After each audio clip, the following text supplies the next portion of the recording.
What was the minimum wage in the 1950s? Have you ever wondered what it was like to earn a living in the 1950s? The decade was a time of change and growth in the United States, especially in terms of wages. So, what was the minimum wage during this fascinating time?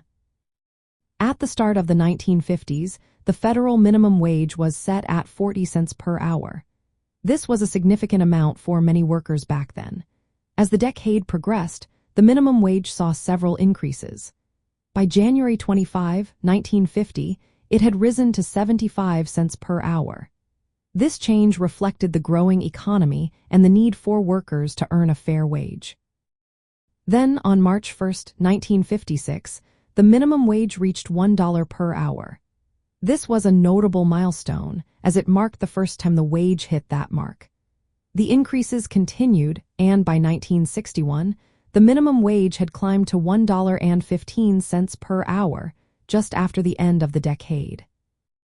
Now, let's talk about purchasing power. The minimum wage during the 1950s was generally enough to keep an individual above the poverty line.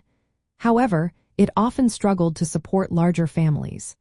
For instance, by 1956, the minimum wage could lift a two-person family above the poverty threshold. But families of 3 or 4 often found it challenging to make ends meet. Looking back, the minimum wage of the 1950s gives us a glimpse into a simpler economic time. The cost of living was lower, and many people remember this era fondly.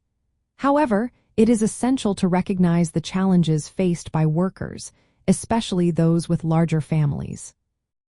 The minimum wage played a significant role in shaping the economy of the United States during this decade.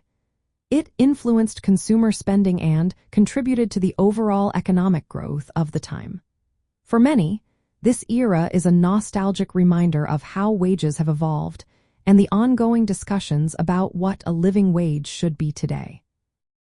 So, the next time you think about the 1950s, remember not just the fun and style of the decade, but also the economic realities that shaped the lives of many Americans.